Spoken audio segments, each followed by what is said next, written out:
Kira Hammond, she's on the faculty of Penn State Mount Alto, which is not really that far from here, where she teaches mathematics and directs the honors program. She joined Urban Rural Action at its inception, and she's currently the Mid-Atlantic Regional Director. She also chairs a nonpartisan political action committee focused on cooperative government and runs workshops to help people learn to communicate across differences. She grew up in Baltimore City, which is fantastic because I'm from Baltimore County, but she has lived in a small farm in rural Washington County for the last 20 years. So she grew up in an urban area and lives in the rural area. Dr. Diane McMahon, and I've been working with Diane for many years, is on the faculty at Allegheny College of Maryland, where she's the faculty director of the College to Community Partnership Center, which is located in Cumberland, Maryland, the college located in Cumberland, Maryland. She's also the associate professor of sociology and works to engage students in the community in course curriculum. I've been working with Diane for many years through the Forge Center. So when we have done activities out in Western Maryland and other activities, we've looked to her students to help support some of the things we're doing as role playing. Jennifer Hadell is a political science professor at Montgomery College in Maryland. She teaches survey courses in American government, comparative politics and international relations, and an honor seminars, exploring transitional justice. Jennifer serves as an academic advisor and mentor for students completing government and community internships. She serves as co-coordinator of Montgomery College's quantitative reasoning in the disciplines faculty professional development program. I've been also working with Jennifer for a long time, even when I was at USIP. She co-authored one of the chapters in my book, Peace Building in Community Colleges. And actually, when we started this seminar back in 2013, the first year we held it at Montgomery College. So Montgomery College is really great support of what we do.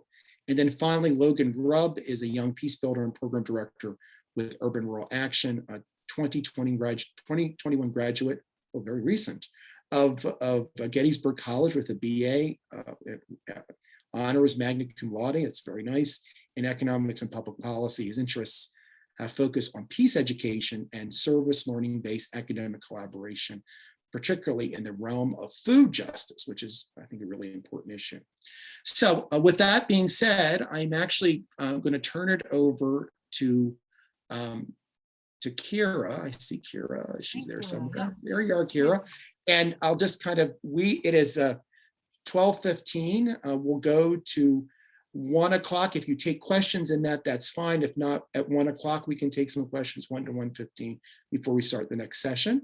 And I'm so glad that you're here today. I would ask everybody else who's not speaking to turn their mics off, and I will do that as well. Thank you, Kira.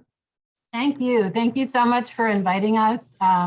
It's really exciting to be involved with this conference. As you heard, several of my colleagues are at community colleges, although I am not. So I think this is really important work that everyone's doing here, and we're grateful to be involved in it. So let me go ahead and share my screen with you. And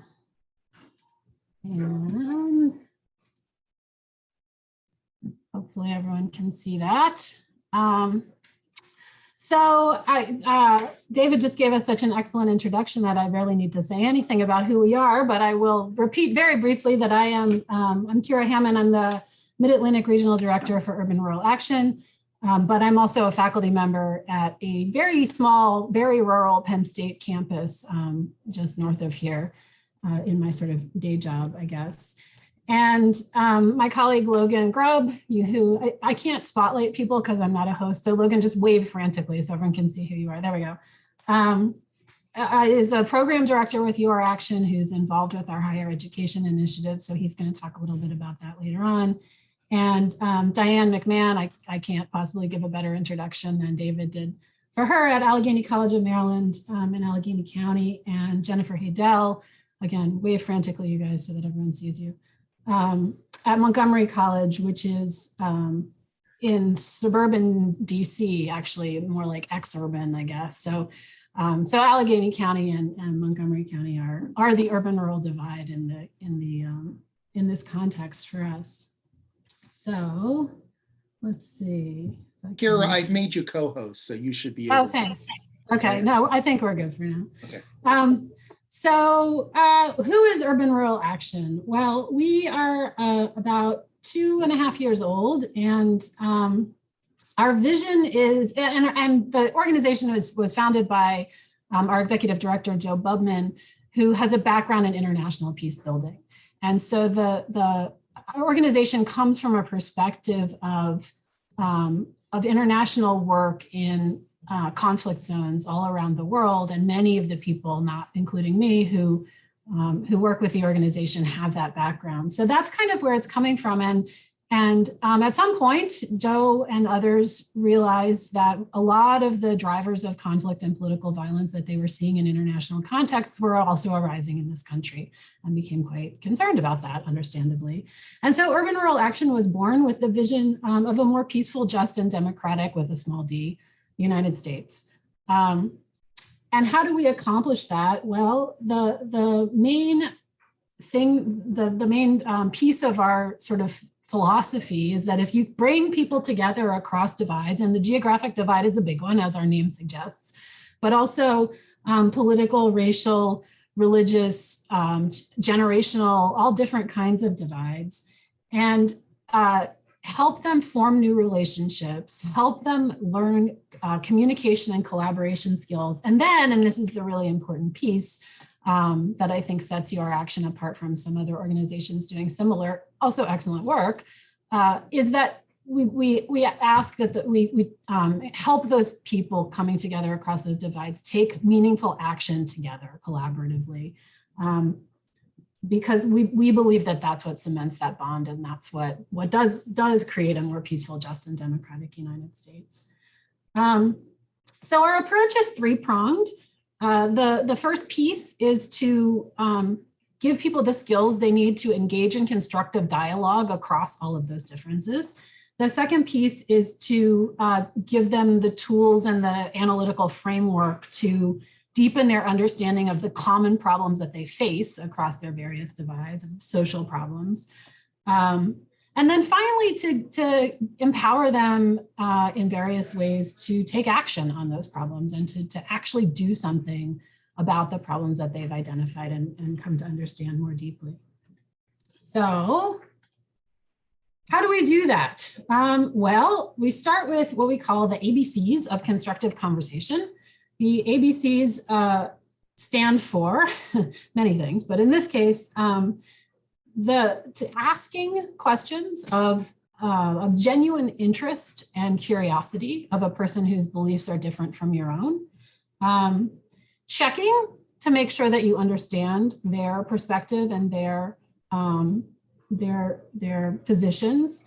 And then breaking down your own views, giving people the tools to explain their own thinking and their own philosophies and their own perspectives, so that other people can hear them, so that people who may disagree can engage with that. So not a battle to convince, but a collaborative effort to understand. So this leads, we hope, to a shift from competition and this sort of fighting your corner with the people who agree with you, to collaboration. What can we work on together? How can we work together on things that are problems for all of us? So the next step is to teach people to deepen their understanding of the problems that they face. Well, first you have to identify those problems, right?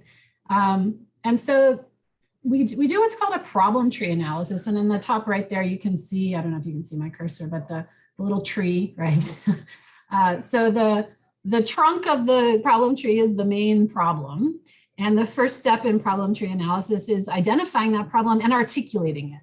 That's a big thing, right? If you say that food security is a problem, well, what do you mean? What specifically is the problem? What are you seeing on the ground that you're calling food security or food insecurity or food justice?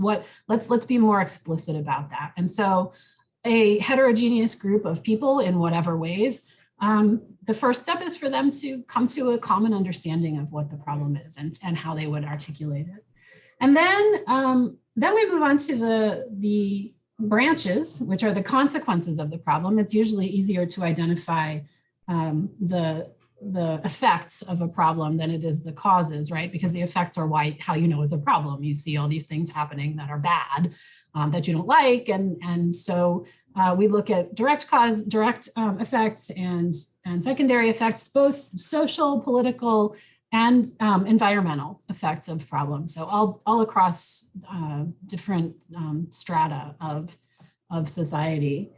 And then and only then we move on to identifying what we think the causes might be of those things. Again, social, political, and environmental causes. And second, sort of direct causes and underlying societal causes. What is bringing about this problem statement that's the trunk of this tree?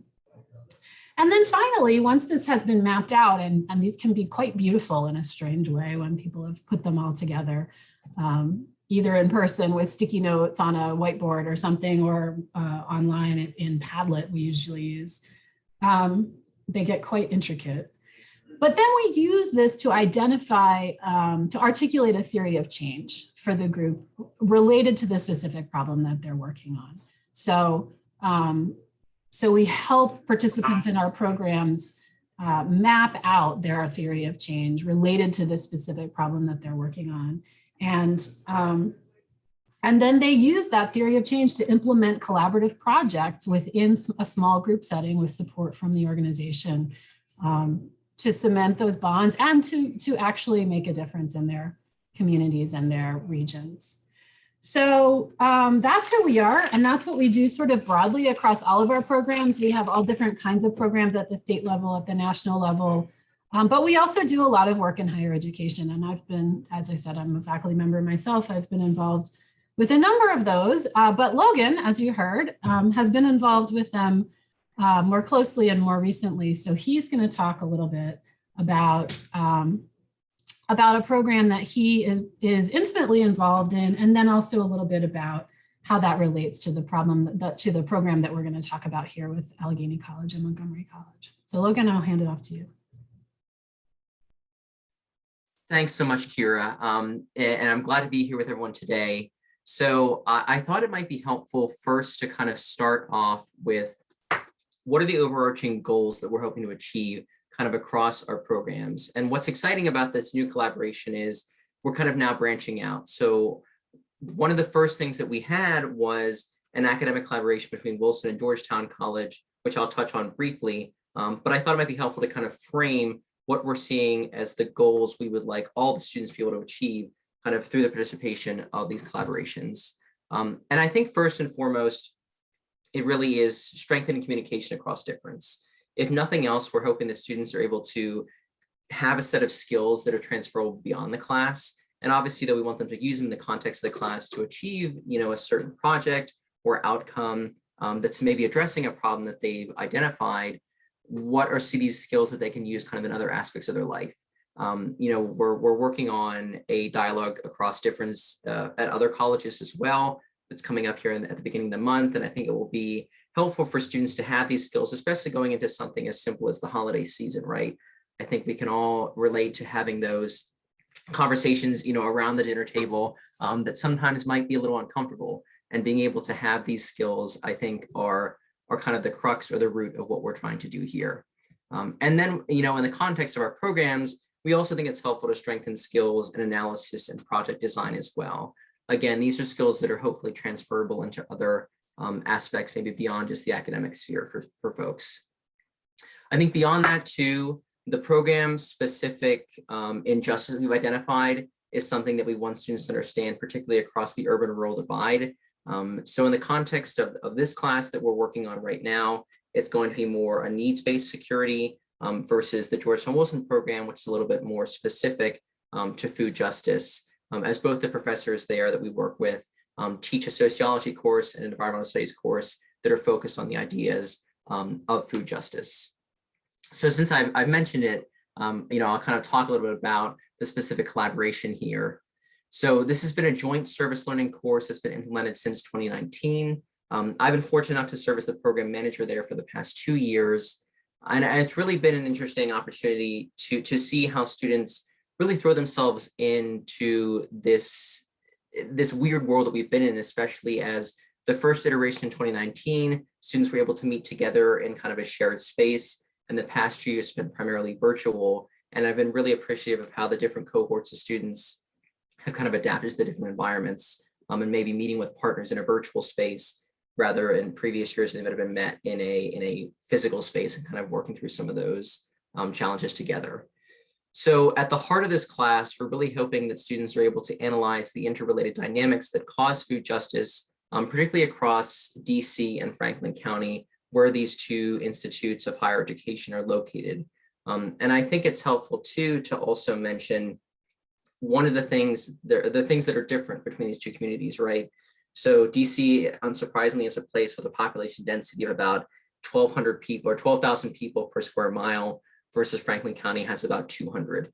And so we're seeing right there, the urban-rural divide, especially in population density, but certainly in makeup of community as well. Franklin County being almost 90% white, with Washington, DC having really kind of an equal divide between racial groups. And certainly something else that we talk with students about is something as simple as the median property value that can show you differences between the communities, and even looking at where votes have gone. So if we look at the 2020 presidential election, 71% of voters in Franklin County voted for President Trump, versus in Washington, DC, where it was only 5%.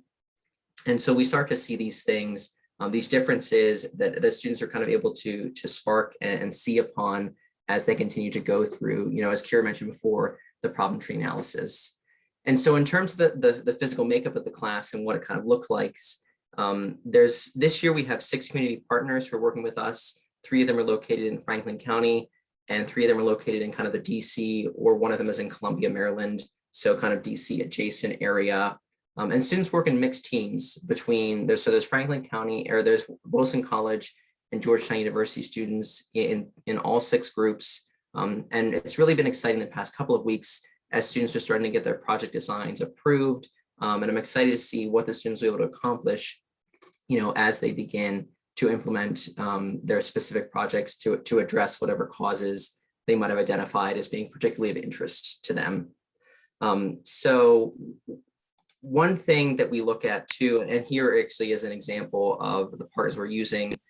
So you can see in Franklin County, we have SPO, which is the Shippensburg Produce Outreach Project, and the Fulton Center for Sustainability Studies, which are all kind of focused in the realm of gleaning. So this idea of taking food that might be wasted and making sure that people have access to it. And the FarmLink Project, Food Rescue US, and the Community College Institute also do very similar work, just in kind of a different community here. And one of the things I thought would be helpful, kind of as a foil between that class and this class, is to look at the differences kind of between Allegheny County and Montgomery County here. So we can certainly see that Montgomery County is more densely populated. I would say that the racial makeup is certainly a little bit more diverse in Montgomery County, and we can see that there's certainly a higher level or a higher median property value as well, and the differences obviously in political makeup between the two communities.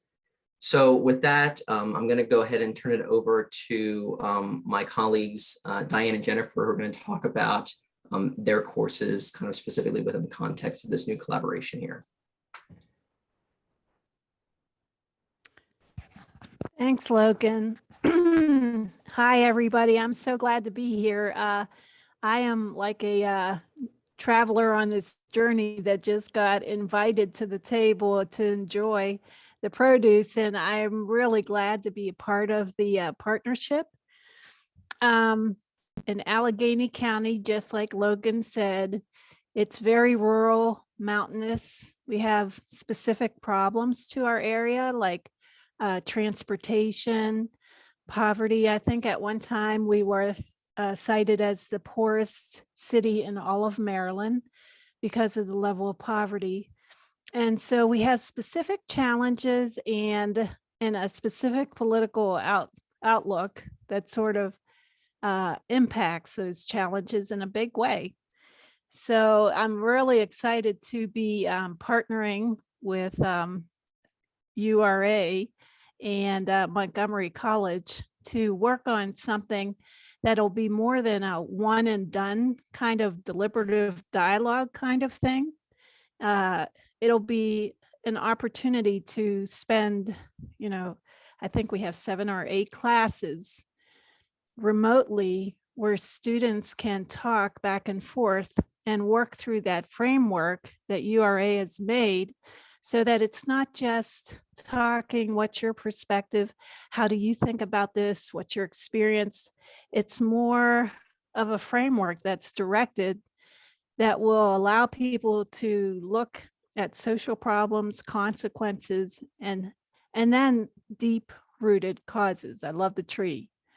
So I'm really excited about it because we are very much a civic engagement type of community college, as David knows. We have our senior vice president is Kurt Hoffman, who's a good friend of David, who got me connected to the Forge Center. And we are always looking for things that our students can get involved with in the community to open up their mind, see the world in a different way. And to be a part of this is really exciting. But just for those community colleges, people that know about the Carnegie Community Engagement Classification, I was just going to say that this fits right into it because it's letting our partners lead us and telling us how we can help and getting students directly involved in the community so that they can learn leadership skills, be engage in what they're passionate about, get them more involved with talking about issues that are real life instead of just the content or the curriculum. So in my class, I teach sociology, and Jennifer teaches political science. So it's going to be an interesting parallel there as well to see how we look at things differently and to open up our eyes in different ways about the issues. In our class, we're going to look at local food organizations and to see how we can help. What can we do to support?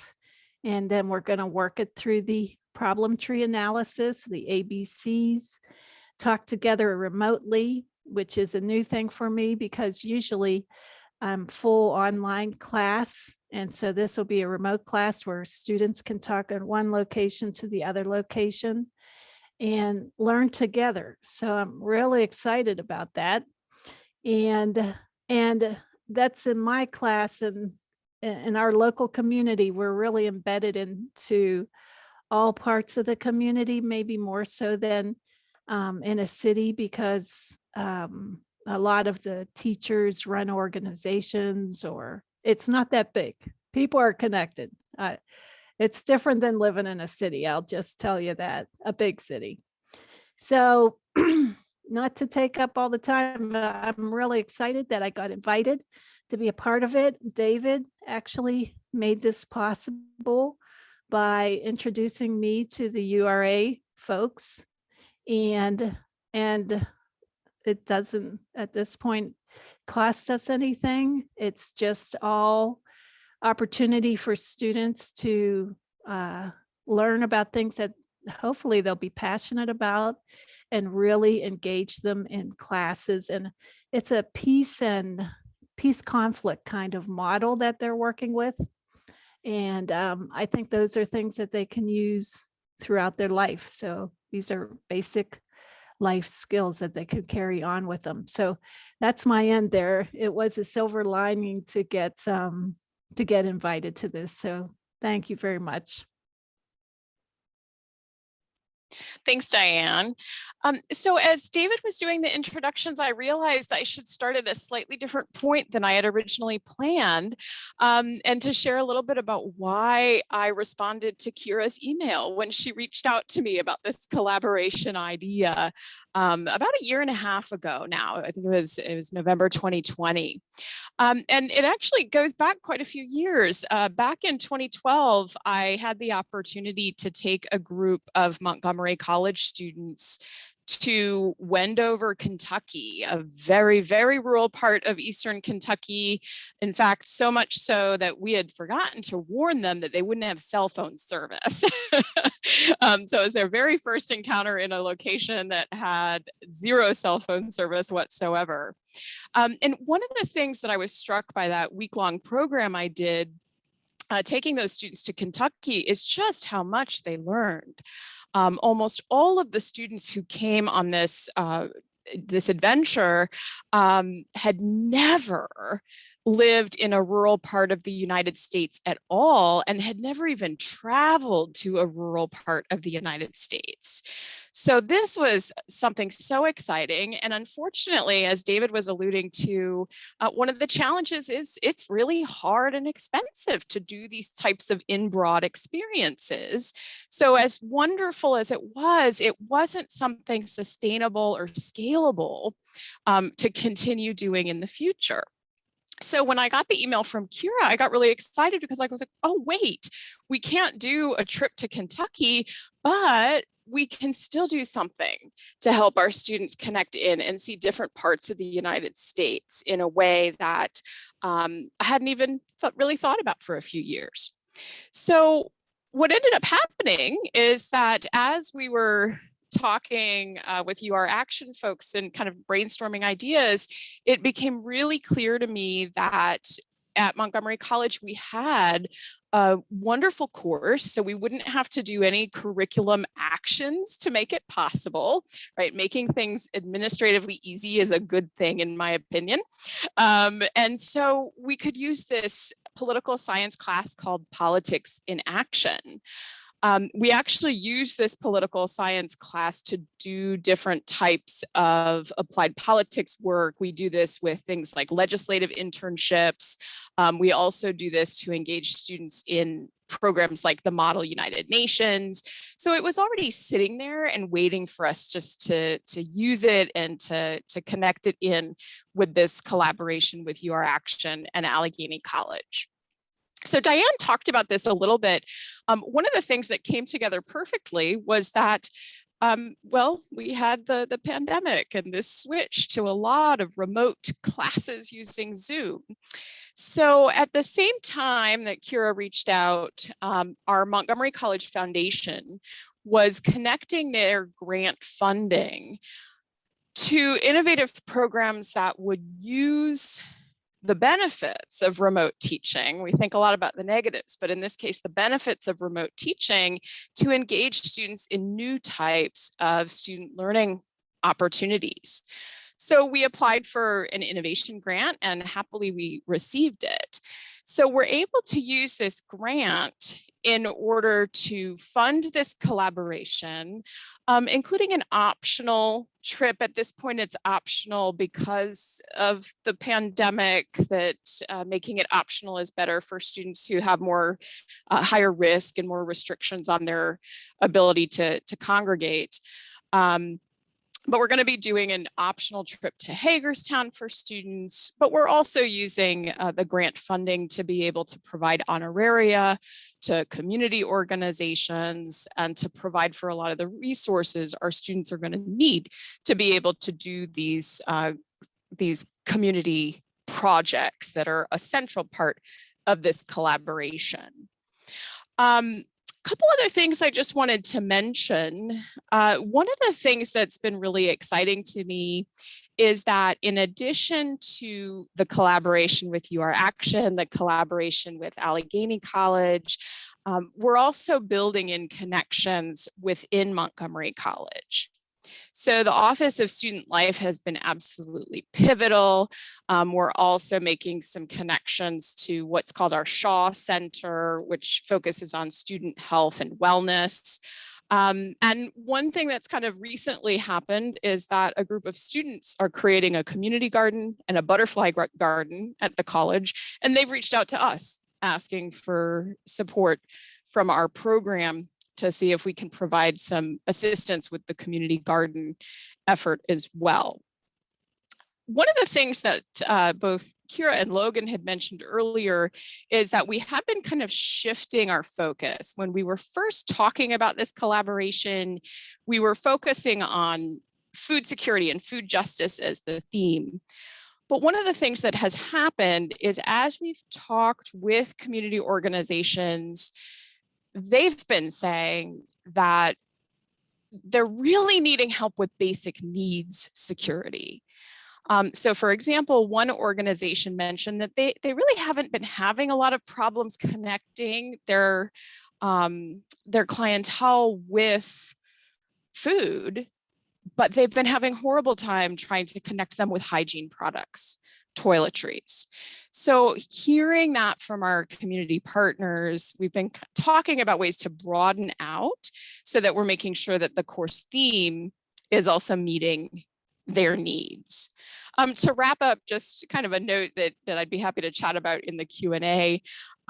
It's really exciting. I'm very excited to be doing this. I love doing interdisciplinary work, and again, this ability to kind of go back to something that I was wanting to do before in a new way is wonderful.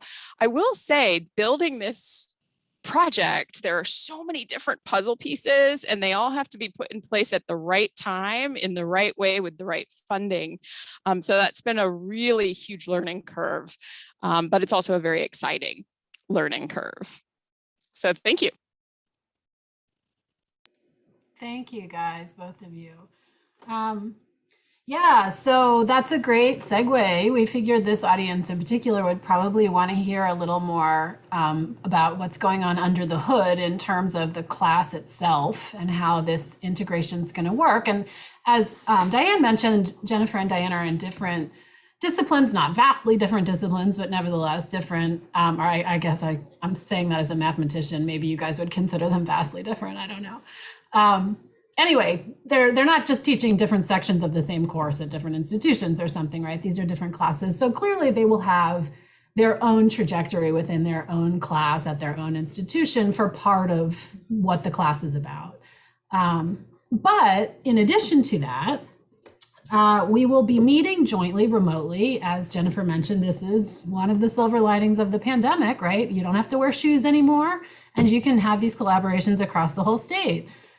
So on Wednesday evenings, every other Wednesday evening, actually. So we meet virtually 7 times over the course of the spring semester. This is happening in spring 2022. So as Logan mentioned, this program is still in the planning stages. It builds on other programs that we've implemented in the past and are currently implementing.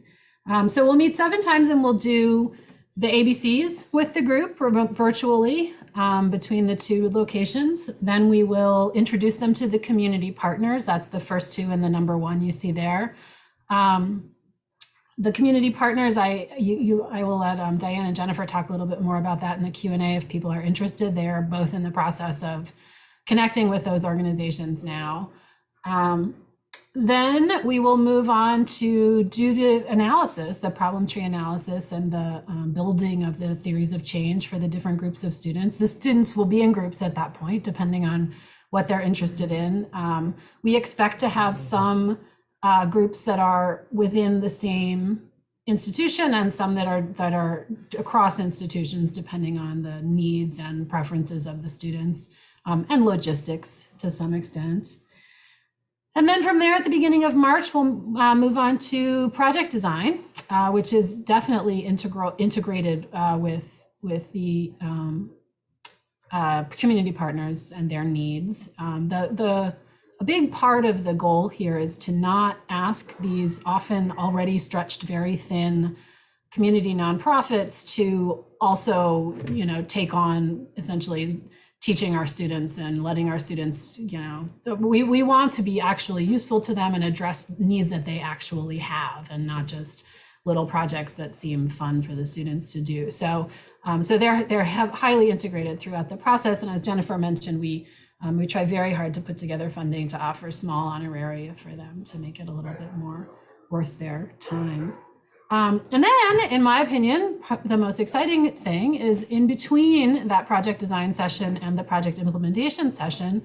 Right now, COVID willing, we plan to bring as many of the students as can manage it together on a Saturday in my area, actually, Washington County, which happens to be pretty much right between Montgomery College and Allegheny College of Maryland.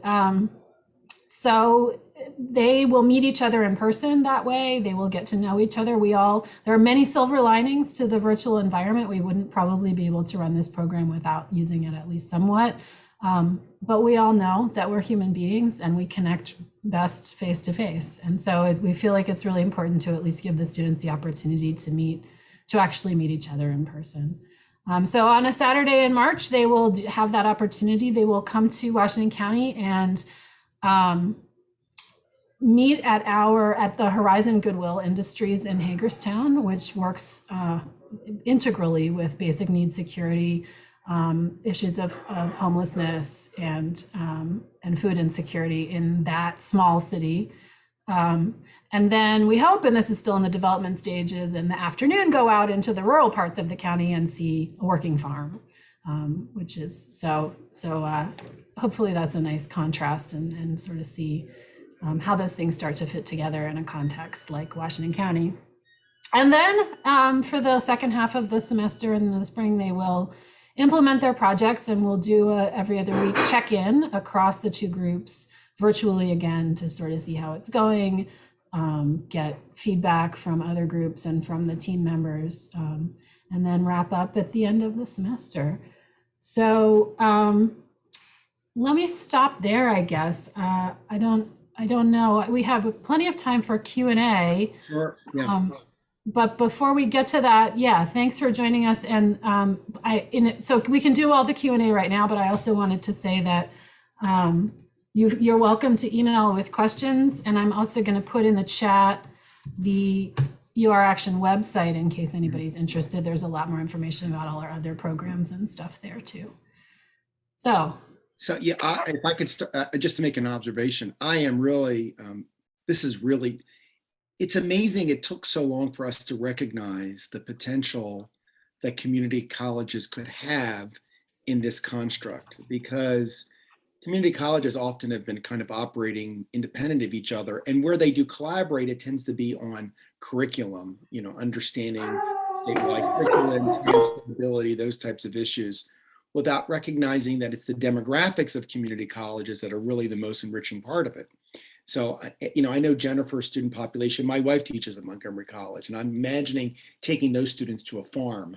Jennifer's probably thinking about this too, what that could be like, right? Especially when you have so many international students. And I can think about Diane's students and taking them to something also that's multicultural and typically urban when they're not really presented with that. That is the great potential. And it's back to this notion that community colleges represent is mainstream America, right? So when we deal with liberal arts institutions and four-year institutions, we're often dealing with a much narrow segment of what population looks like. But community colleges by the nature do represent what the country looks like. So if you can do it at community colleges, I would dare say you could do it anywhere, right, in a sense, and do this kind of work. So I just want to, that's just the soapbox I always get on anyhow. So anybody else, go ahead and just open your mics. We'll just do it that way and ask your question. And then Kira, whatever you want to take it. So my mic is open, but somebody else open their mic with a question. We'll do it that way.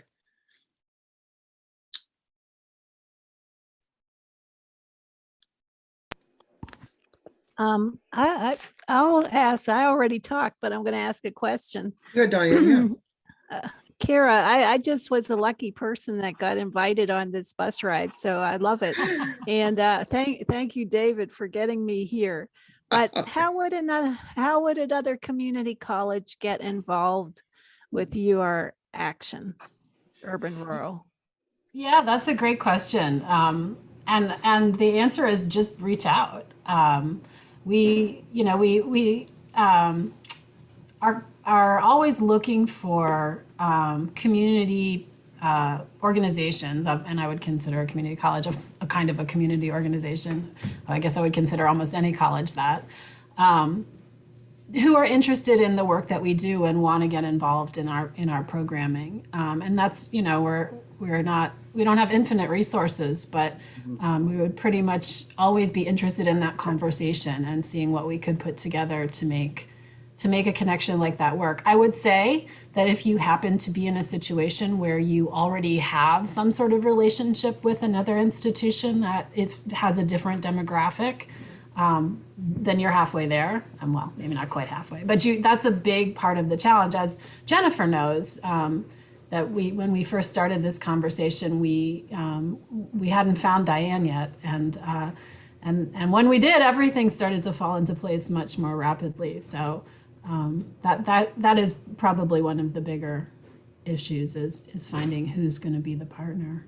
But yeah, we love to hear from people. We do hear from people all over the country all the time. And I will also say UR Action runs a lot of other programs, many of which are open more broadly just to people as a participant. And I know, Diane, you're participating in one right now, the Uniting for Action on the Maryland Economy program, which you're participating in as a resident of Allegheny County, Maryland. And so we do not have programs in every single state, but we have them in quite a few states. And we also have a national program which launches, Logan, help me out. Do you know when that launches? I think soon, right? It'll be in March of 2022. Okay. So if you go to the website that I posted there and look under our programs listings, you'll be able to register for the national program, even if there's not one in the state that you're already interested in, which is a great way to learn more about sort of like our methods, get your hands dirty with the methods that we use and think about if they would work at your institution or not. Yeah, thanks. Other questions? Just open your mic. Or observations. Is anybody in this group doing any work like this already? No? Richard, what's going on in Harper College? Nothing like this going on there?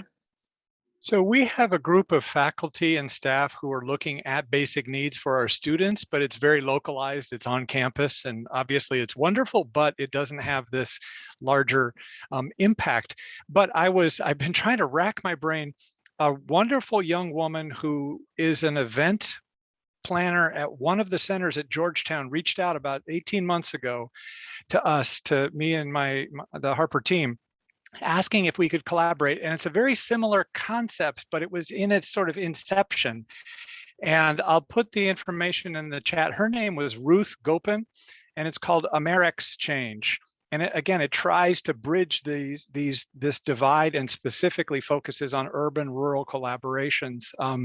It was at a much more inchoate sort of really rudimentary phase of development, but it's a very cool idea. So, Rich, I can add to that. Okay, I'm on the board of AmerXchange. Oh, perfect, good. I thought you probably had a connection. She may have connected. I actually made the introductions, and I actually made the introductions between Ruth and Urban Rural Action because perfect. AmerXchange hasn't been very active lately. Yeah. So Ruth was thinking about where do I take what I have and put it somewhere else, and I told her she talked to Joe, and kind of.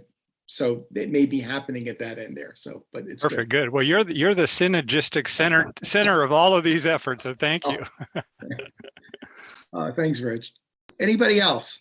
Yeah, I wanted to make a comment or an observation. So I've been teaching at National Louis in Chicago, and I've noticed that this divide, which is happens between the rural and urban, it also happens within the urban.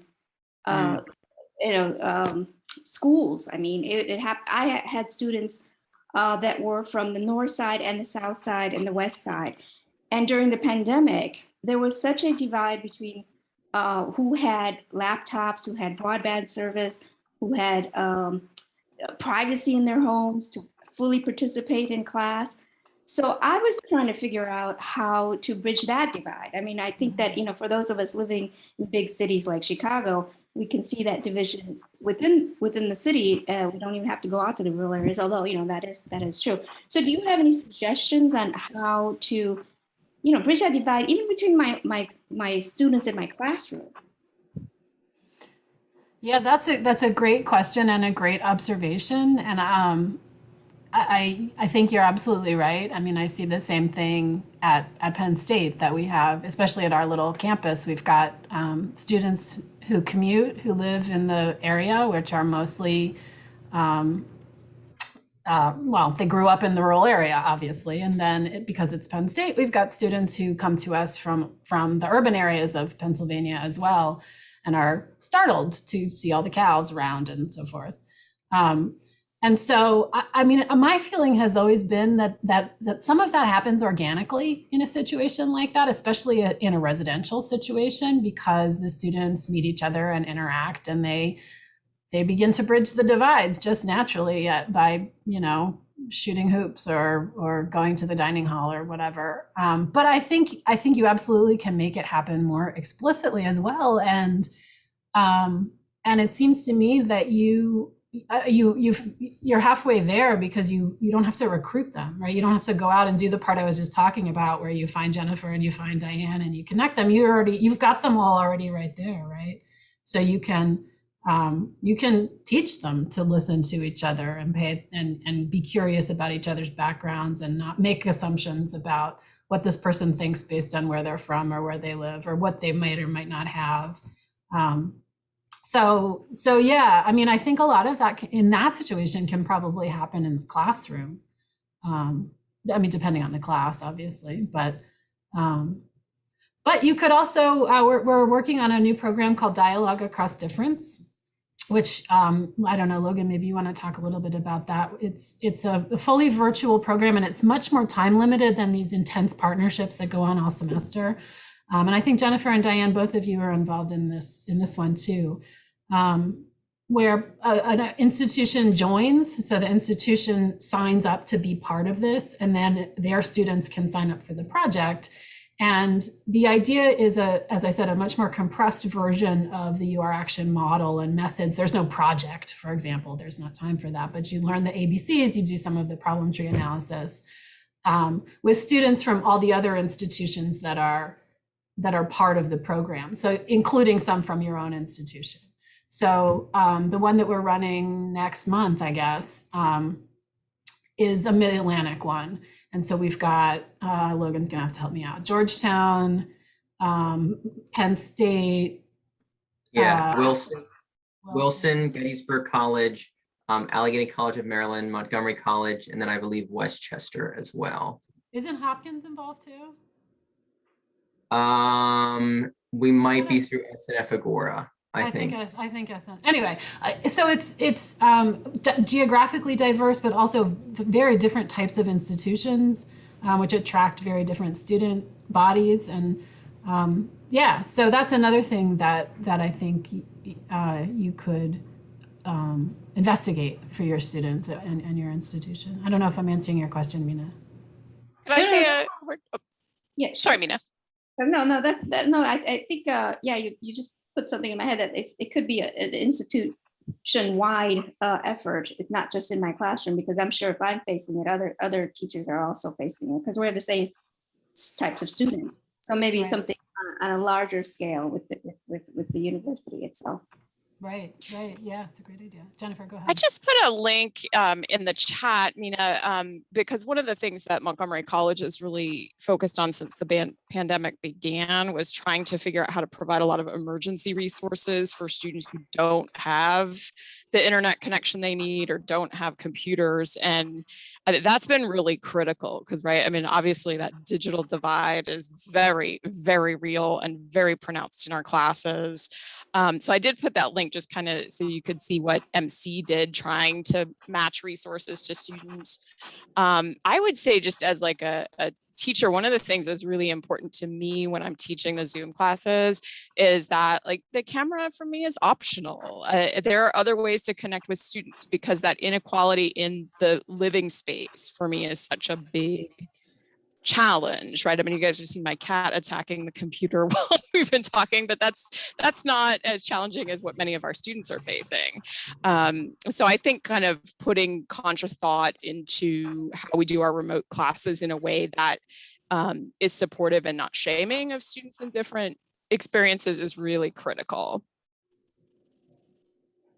And I was going to add one last thing, Mina. I know we're running out of time, but there are two organizations, I put it in the chat, National Issues Forum Institute.org, NIFI.org. They do these deliberative dialogues. They give you a guideline to follow because so many of us are worried about, the blowback but they give specific guidelines that you can set up in your classroom for students to follow. If you're worried about how to do that, the guidelines are there. And then braverangels.org, they have a debate, which I'm not big on debates, but they have a program where they actually will have a facilitator run a college-wide kind of conversation, debate on a subject that could be a red and blue subject. And they follow parliamentary procedure like Robert's Rules of Order. And it works. People get their ideas out and it's respectful. So I just wanted to throw that in there. Thanks, Diane. So we're at kind of the break, though. I don't want to naturally close off questions if people have more questions. So please, if you have a couple questions, that's great. But I also want to recognize that we've been sitting for an hour and we've got another session starting at 1:15. And I really hold to this rule of an hour is the maximum. I like to keep people in the Zoom space. So if you all want to keep asking questions of Kira and company, that's great. But if you want to check out and come back at 1:15, you're welcome to do that also, but please come back at 1:15. So I'll give everybody the option and I'll stick around here if there are any more questions or anybody has any questions. But thank you, Kira, Jennifer, Diane, and Logan for your time this morning. We really appreciate it. Hopefully there have been some connections here. I just think this is so important work. I've talked to Joe several times about it, and we've just got to keep this going. And I think community colleges are the places where this can really, really happen. So. Good. Yeah, thank you so much for having us, David. Sorry, David, really quickly, are you going to be able to put some of the links that they put in the chat in an email or something to us? Well, we will save this and I will send you, because the Zoom keeps the chat also, that I can send you the chat. But you might just get back to Diane if I don't do it quickly enough. Get back to Diane and company, or Kira and company, about them. So, but let's take it. Kira, did you want to add anything else, or? Shannon asked a question in the chat about how as a student I can encourage my community college to get involved in something like this. So I would just say, find a faculty member who you think is enthusiastic about it, who seems to be on the right wavelength, and bring it up with them. I mean, Shannon, where are you a student? Share with us or open your mic. Hi, Shannon, there you are. Where are you a student? Yep, there's Shannon. I think she's typing it in. Oh, Golden West. Well, Fran isn't here today. That's fine. Construction house is allowed. I can appreciate that, Shannon. I can talk to Fran Ferraz and connect her up with this. Golden West is, I would say, an urban campus. It's at Greater Los Angeles. Diverse population. I've been to the college several times. We'd be really a nice partner, and it's in California, so we'd kind of plant your flag out there. So I'll follow up with her too, Shannon. Thank you. That's our executive director is in LA. Yeah. All right. Okay, well, thank you all then. Thank you again, Kira, and all.